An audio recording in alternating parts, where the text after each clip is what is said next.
नमस्कार दोस्तों, स्वागत है आप सभी का जीके ट्रिक्स खजाना चैनल के अंदर। तो जैसा कि आप सभी को पता है कि जो एसईएफ एग्जामिनेशन की जो डेट्स हैं और शेड्यूल है वो आ चुका है। तो एसईएफ के अंदर हमारा जनरल साइंस का पार्ट भी रहता है।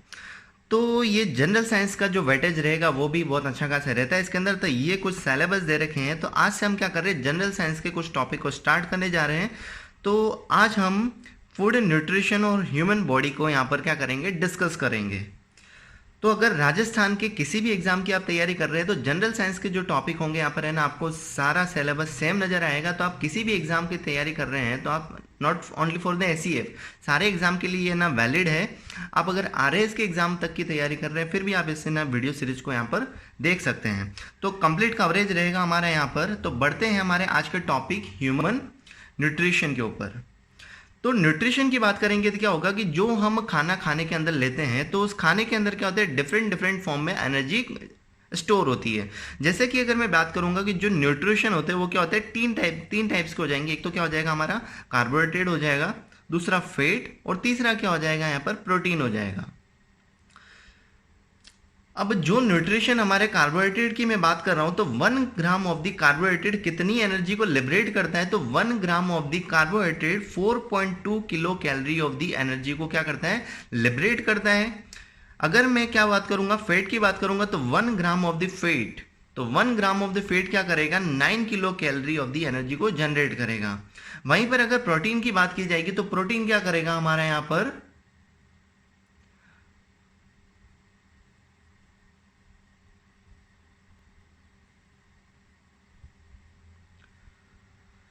1 ग्राम ऑफ द प्रोटीन क्या करेगा, 4.2 kilo calorie of the energy generation करेगा। तो ये different different amount of the energy है जो क्या करते हैं, ये कार्बोहाइड्रेट, फैट और प्रोटीन जनरेट करते हैं।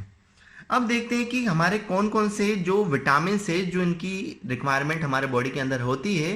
तो vitamin required in the trace amount, तो कौन कौन से विटामिन रिक्वायर्ड होते हैं। तो विटामिन जो होते हैं बेसिकली 2 टाइप्स के होते हैं। एक तो क्या होते हैं, पानी में घुलनशील विटामिन होते हैं और दूसरे क्या हो जाएंगे, वसा में घुलनशील विटामिन।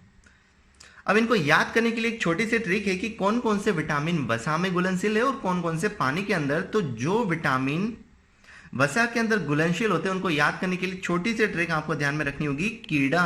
तो यहां से आपको पता पड़ जाएगा कि KEDA, ये जो विटामिन होते हैं वो क्या होते हैं, वसा के अंदर घुलनशील होते हैं। और है ना, इसके अलावा जितने भी विटामिन बच जाते हैं दैट मीन्स कि विटामिन बी और विटामिन सी जो होगा वो क्या होंगे, वाटर सॉल्युबल होते हैं, पानी में घुलनशील होते हैं। तो पानी में घुलनशील विटामिन कौन से हो जाएंगे हमारे यहाँ पर, विटामिन बी और विटामिन सी क्या हो जाएंगे, पानी में घुलनशील। और वसा में घुलनशील कौन से हो जाएंगे, कीड़ा, दैट इज दी विटामिन के, विटामिन ई, विटामिन डी और विटामिन ए। तो ये कुछ ह्यूमन न्यूट्रिशन की बात थी। तो इसके साथ ही हम यहां पर देख लेते हैं कि कौन कौन से विटामिन्स क्या क्या बॉडी के ऊपर इफेक्ट डालते हैं और उनकी क्या क्या प्रॉपर्टीज होती हैं। तो यहां पर हम देख लेते हैं कि कौन से विटामिन का क्या नाम होता है, केमिकल नाम क्या होता है और इनसे कमी से कौन कौन सी डिजीज होती हैं। तो सबसे पहले आपको यहाँ पर दिख रहा है विटामिन ए। तो विटामिन ए की कमी से क्या होता है, नाइट ब्लाइंडनेस या फिर ड्राइनेस ऑफ द आई, जिसको क्या बोला जाता है, जीरोथैल्मिया भी कहा जाता है। और इसका केमिकल नाम क्या हो जाएगा, केमिकल नेम हो जाएगा रेटिनॉल। तो केमिकल नेम क्या हो जाएगा, विटामिन ए का रेटिनॉल हो जाएगा। नेक्स्ट हम देखते हैं विटामिन B1 की। तो विटामिन बी की लिस्ट आपको दिखेगी, विटामिन B1, B22, B12 तक होती है। तो विटामिन B1 क्या करता है हमारा, बेरी। विटामिन B1 की कमी से कौन सा रोग होता है, तो विटामिन B1 की कमी से बेरी रोग होता है, जिसकी वजह से क्या होते हैं, मसल्स जो होते हैं वो क्या हो जाते हैं, वीक हो जाते हैं। इसके केमिकल नेम की बात करूंगा तो विटामिन बी का केमिकल नेम हो जाएगा थायमिन। नेक्स्ट हो जाएगा विटामिन B2। विटामिन B2 का केमिकल नेम हो जाएगा राइबोफ्लाविन। विटामिन B2 का केमिकल नेम क्या हो जाएगा, राइबोफ्लाविन। और इसकी वजह से कौन कौन सी डिजीज होती हैं, तो dermatitis, cracking of the skin, redness of the eye. तो ये जो बीमारियां होती है वो किसकी वजह से होती है, विटामिन B2 की कमी की वजह से होती हैं। नेक्स्ट आप यहां पर देख सकते हैं कि विटामिन B3, विटामिन B3 का केमिकल नाम क्या हो जाएगा, नियासिन। और नियासिन की वजह से कौन कौन सी बीमारियां होती है इसकी कमी से, तो पैलेग्रा करके एक बीमारी है, वो किसकी वजह से होती है, विटामिन B3 की कमी की वजह से होगी यहां पर। नेक्स्ट विटामिन की यहां पर बात करूंगा तो विटामिन B5,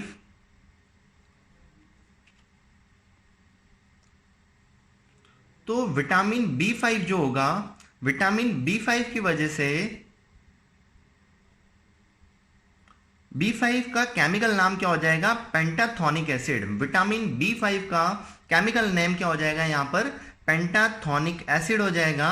और इसकी वजह से क्या होते हैं, ग्रे हेयर या वाइट हेयर होना स्टार्ट हो जाते हैं और मेंटल डिसऑर्डर की कंडीशन भी बन सकती है। तो विटामिन B5 का केमिकल नेम क्या हो जाएगा, पेंटाथोनिक एसिड, और इसकी वजह से क्या होंगे, ग्रे हेयर और मेंटल डिसऑर्डर की कंडीशन आ जाती है। नेक्स्ट विटामिन आप यहां पर देख सकते हैं कि विटामिन B6, तो विटामिन B6 की वजह से एनीमिया और स्किन डिजीज होती हैं। तो एनीमिया क्या होता है कि जब हमारे ब्लड के अंदर आरबीसीज की कमी हो जाती है, उस कंडीशन को हम क्या बोला जाता है, एनीमिया। तो विटामिन B6 का केमिकल नेम क्या हो जाएगा, पायरोडॉक्सिन। विटामिन B6 का केमिकल नेम क्या हो जाएगा, तो पायरोडॉक्सिन हो जाएगा। नेक्स्ट यहां पर देख सकते हैं विटामिन B7, तो विटामिन B7 का केमिकल नेम हो जाएगा बायोटीन। और इसका डिजीज, इसकी कमी की वजह से कौन सी डिजीज होगी, तो एक्सट्रीमली रेयर होता है। तो ये जो हमको मिलेगा B7 बहुत ही रेयर केस में मिलता है। तो इसका आपको बस यही ध्यान में रखना है कि केमिकल नेम क्या हो जाएगा हमारा, B7 का बायोटीन हो जाएगा। नेक्स्ट होता है विटामिन B8 नहीं होता है, नेक्स्ट हो जाएगा विटामिन B9। तो विटामिन B9 की वजह से हमारा एनीमिया रोग होता है, और दूसरा होता है बर्थ डिफेक्ट होता है। तो बर्थ डिफेक्ट या फिर एनीमिया जो रोग होता है वो किसकी कमी से होगा, विटामिन B9 की कमी से। यहां पर आप देख सकते हैं कि जो विटामिन B9 का केमिकल नेम होगा क्या हो जाएगा, फोलेट या फॉलिक एसिड या फिर फोलासिन। फॉलिक एसिड भी बोल सकते हैं विटामिन B9 को। नेक्स्ट हो जाएगा विटामिन B12, बहुत ही इंपॉर्टेंट विटामिन है, बहुत सी बार आपको इससे रिलेटेड क्वेश्चन देखने को मिले होंगे। तो विटामिन B12 जो होता है उसको क्या बोला जाता है, केमिकल नेम हो जाएगा श्यानोकोबाल्मिन। क्या हो जाएगा, श्यानोकोबाल्मिन हो जाएगा। और इसकी कमी की वजह से एनीमिया रोग और malfunctioning of the nervous system. तो नर्वस सिस्टम की वजह से जितनी भी प्रॉब्लम क्रिएट होती है वो किसकी कमी से होती है, विटामिन B12 की वजह से। और यहाँ पर आप देख सकते हैं कि श्यानोकोबाल्मिन में क्या हो जाएगा, कोबाल्ट की रिक्वायरमेंट होती है। अगर आपको है ना इससे क्योर करना है, विटामिन B12 की कमी को पूरा करना है, तो आपको क्या करना होगा, कोबाल्ट की रिक्वायरमेंट को फुलफिल करना होगा। तो ये विटामिन B1 से लगा के हमने B12 तक कंप्लीट इसको देख लिया है। नेक्स्ट विटामिन यहां पर देख लेते हैं हम।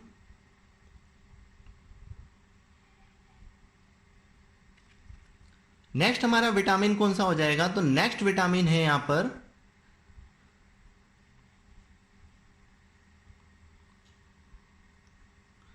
नेक्स्ट विटामिन हो जाएगा विटामिन C। और विटामिन C का केमिकल नेम हो जाएगा एस्कॉर्बिक एसिड। विटामिन C का केमिकल नेम क्या हो जाएगा, एस्कॉर्बिक एसिड। और एस्कॉर्बिक एसिड की वजह से scurvy, swelling of the gums, bleeding of the gums. तो विटामिन C की वजह से कौन कौन सी बीमारियां होगी, स्वेलिंग ऑफ द गम्स, मसूड़े फूलना, ब्लीडिंग होती है गम्स के अंदर, और स्कर्वी रोग जो होता है वो किसकी वजह से होता है, विटामिन C की कमी से। नेक्स्ट आप यहां पर देख सकते हैं विटामिन D। और विटामिन D का जो केमिकल नेम होगा वो क्या हो जाएगा, कैल्सीफेरोल। विटामिन D का केमिकल नेम क्या हो जाएगा, कैल्सीफेरोल, या फिर क्या बोलते हैं अर्गो कैल्सीफेरोल भी बोला जाता है इसको। और इसकी वजह से क्या हो जाएगा कि रिकेट्स नामक बीमारी होती है या फिर ऑस्टोमलेशिया। अब रिकेट्स क्या होता है कि हड्डियों का टेढ़ा मेढ़ा, मतलब फ्लेक्सिबिलिटी आ जाती है, जिसकी वजह से क्या होता है कि हड्डियां जो होती है वो क्या हो जाएंगी, टेढ़ी मेढ़ी हो जाती हैं। दूसरा क्या होता है कि जो बोन्स होती है वो क्या हो जाती है, भंगुरता आ जाती है, कि उनके अंदर क्या हो जाएगी, स्ट्रेंथ जो होती है वो कम हो जाती है। किसकी कमी की वजह से, विटामिन D की कमी की वजह से। नेक्स्ट विटामिन यहां पर देख सकते हैं विटामिन E। और विटामिन E को क्या बोला जाता है, बहुत इंपॉर्टेंट है यहां पर कि ब्यूटी विटामिन के नाम से जाना जाता है किसको, विटामिन E को। और इसकी कमी की वजह से लो प्रोडक्टिविटी कैपेबिलिटी की कंडीशन आ जाती है। और इसका केमिकल नेम क्या हो जाएगा, टोकोफेरोल। विटामिन E का केमिकल नेम क्या हो जाएगा, टोकोफेरोल हो जाएगा। एंड द लास्ट विटामिन आप यहां पर देख सकते हैं विटामिन K। और विटामिन A का जो केमिकल नेम होगा वो क्या हो जाएगा, फाइलोक्विनाइन। फाइलोक्विनाइन जो होगा वो विटामिन K का केमिकल नेम है। और इसकी वजह से क्या होता है कि ब्लड क्लोथिंग की नहीं हो पाता है, जिसकी वजह से ब्लड क्या होता है कि कोएगुलेशन नहीं होगा तो ज़्यादा ब्लड क्या हो जाएगा, वेस्ट होगा। तो विटामिन ए के का काम क्या हो जाएगा, ब्लड क्लॉटिंग का फंक्शन होता है इसका। अब विटामिन्स के बाद देख लेते हैं कि मिनरल्स की हमने जो बात की थी स्टार्टिंग के अंदर, इन मिनरल्स के अंदर कौन कौन सी बॉडी के अंदर हमारे मिनरल्स पाए जाते हैं और इनका परसेंटेज क्या रहता है। So the percentage of the